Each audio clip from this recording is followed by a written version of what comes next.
Et ce soir, notre invité à 18h18, il fait donc désormais partie des légendes du ski. Il vient de remporter la Coupe du Monde de ski alpin à tout juste 30 ans. On est vraiment très content de vous recevoir, Alexis Peinturé. Bonsoir. Merci, bonsoir. Merci infiniment d'être avec nous en direct dans Europe Soir. C'est vraiment un plaisir de vous recevoir. Vous avez atterri ou vous êtes toujours sur votre petit nuage ?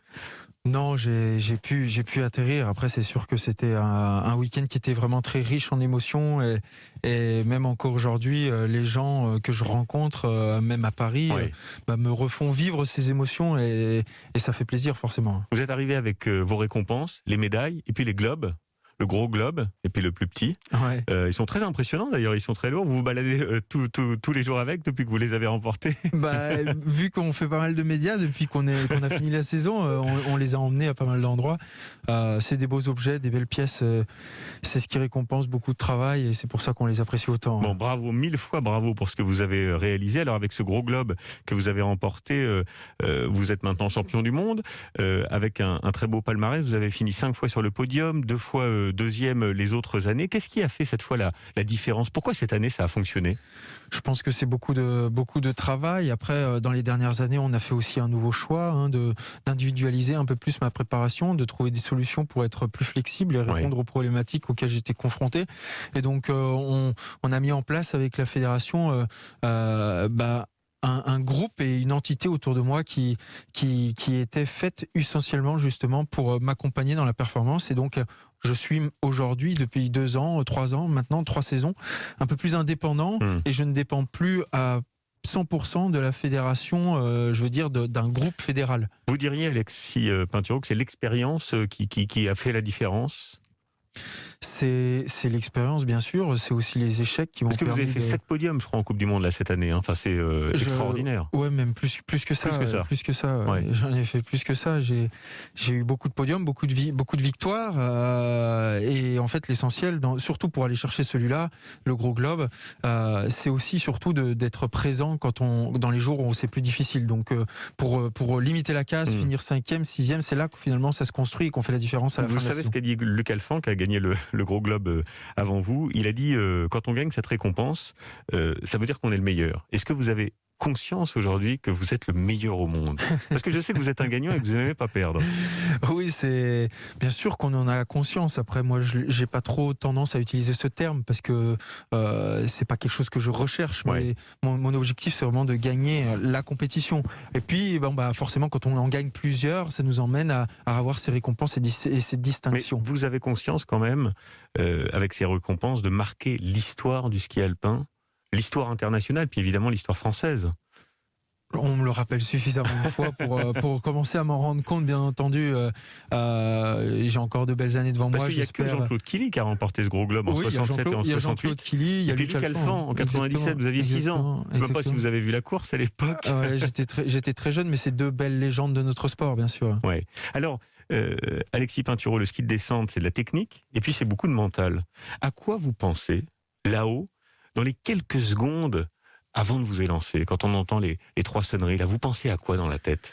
La difficulté, c'est justement de ne penser à rien, d'essayer de faire le vide et de se concentrer exclusivement sur l'essentiel et de se faire confiance intégralement, donc pour pouvoir descendre le plus vite possible en bas à l'arrivée. C'est quoi la vitesse de pointe quand vous dévalez la pente ? Ça va dépendre de la discipline, mais si on prend la discipline la plus extrême, celle où on va le plus vite, ça peut aller jusqu'à plus de 150 km/h. 150 km/h. Le record dans notre sport est 162, détenu d'ailleurs par un Français.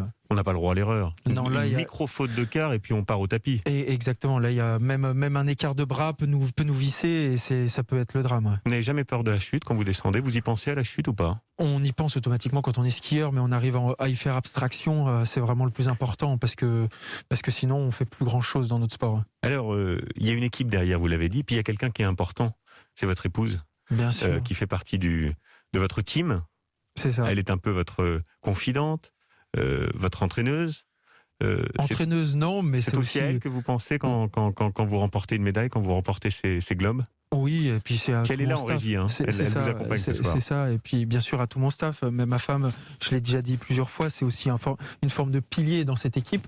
Elle est un peu le pilier central qui permet justement de tisser toute cette équipe tout ensemble et de marquer une cohésion et de faire le lien entre chacun. Ouais. C'est pas dur de passer tout son temps quand on travaille, quand on s'entraîne, et puis le soir à la maison avec son épouse. On arrive à faire la la part des choses. On arrive bien entendu. Alors après, pour certains couples, je sais qu'on m'en parle souvent et ça peut être dur. Pour le nôtre, c'est plutôt Ouais. une super belle expérience. Ouais. Bah, bravo pour ça aussi. Alors j'ai trouvé quelques anecdotes sur vous. Votre papa, par exemple Claude, qui disait à 2 ans, il allait déjà au magasin quand on lui demandait d'où vous venait cette passion pour le ski. Il allait déjà au magasin de sport de l'hôtel et prenait des skis. Il les prenait et il marchait avec dans les couloirs de l'hôtel. Est-ce que vous vous en souvenez de ça? Est-ce qu'il vous l'a raconté? Je m'en souviens pas, mais j'ai déjà vu des images parce qu'en fait, ma maman ou même mon papa aimait bien filmer à l'époque et donc du coup, j'ai déjà des C'est images amusant, de ça. en tout cas. C'est très amusant. Ouais. Bon, et il paraît que, pardon de revenir là-dessus, mais il paraît que vous êtes vraiment mauvais perdant. C'est encore votre père qui dit, lorsqu'on jouait au foot tous les deux sur un terrain, il se roulait par terre parce qu'il avait perdu, il avait 11 ou 12 ans, et évidemment, il était hors de question que je le laisse gagner parce que c'est pas l'esprit de la famille. Non, c'est un bon résumé et le pire, c'est que j'en redemandais. Tous les jours, je voulais refaire cette confrontation avec mon père parce que tous les jours, je pensais que je pouvais gagner. Je pensais réellement que je pouvais gagner. Et Romane, votre compagne, dit d'ailleurs, l'idée de perdre le rend fou. C'est vrai ça, vous avez du mal à perdre. C'est normal, vous êtes un compétiteur, mais vous avez du mal à perdre. Oui, j'aime pas ça. En tout cas, j'aime trouver surtout des solutions pour perdre le moins possible. Oui. Une fois que c'est fait, autant l'accepter. Bien que ce soit dur, et puis surtout pour que ça se reproduise le moins possible par la suite. J'ai vu qu'il y avait Emmanuel Macron, le président de la République, qui avait salué votre victoire. Je ne sais pas si vous avez eu l'occasion de lui parler. Ouais, pas en direct, bien entendu. Alors après, en ce moment, on a été assez chargé, mais je le remercie parce qu'il a fait aussi un clin d'œil à la montagne et cette année, c'était nécessaire. Important, ouais. C'est important. Ouais. C'est quoi l'objectif maintenant pour vous? Le titre olympique? Ça va forcément le devenir. Hein, ça fait partie des choses que j'ai pas encore C'est dans 11 réussi mois à à Pékin, avoir. hein, ça va arriver vite. Exactement, vous faites bien de le souligner. Porte-drapeau peut-être d'ailleurs? J'ai dans les justement tuyaux, ça vu qu'il commençait à y avoir certains titres à propos de ça. Vous savez, c'est une énorme responsabilité. Donc, il faut savoir vraiment réfléchir parce que c'est pas une décision qu'on prend à la légère. Et puis les championnats du monde, évidemment, ce sera à la maison, à Courchevel, 2023. Qu'est-ce qu'on peut vous souhaiter de mieux que d'être champion du monde en 2023 à la maison, là où vous avez grandi? Formidable. C'est formidable. Ce sera déjà, quoi qu'il en soit, une expérience remarquable de pouvoir courir déjà en France. C'est fabuleux, mais courir dans son pays et surtout dans ses racines, dans sa station, ce sera unique. Bien. Les vacances maintenant? Un peu de repos quand même? Vous en avez besoin, non? Oui, c'est important. Ça va être très important. Et puis les célébrations peut-être? On a pu célébrer un peu déjà à Lenzerheide, les restaurants étaient ouverts, on a pu en profiter avec l'équipe. Pas aussi bien que d'habitude, bien entendu, mais c'était déjà très beau par les temps qui courent. Bien, merci infiniment d'avoir partagé ces quelques instants et encore un 1000 bravo à vous. On a aussi une pensée évidemment ce soir pour l'ancienne championne française de snowboard, Julie Pomagalski, qui est décédée, on l'a appris aujourd'hui, dans une avalanche emportée à 40 ans. Elle avait été championne du monde.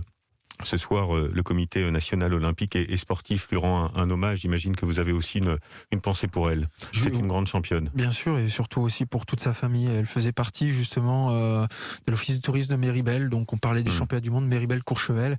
Donc voilà, j'ai une pensée pour sa famille et puis bien sûr pour notre vallée. Bien. Merci infiniment Alexis Pinturo. Bon courage pour la suite et puis on vous reçoit dans 11 mois à l'approche de Pékin, c'est promis? On va essayer notre maximum en tout cas. Merci à vous, c'était un plaisir de vous recevoir.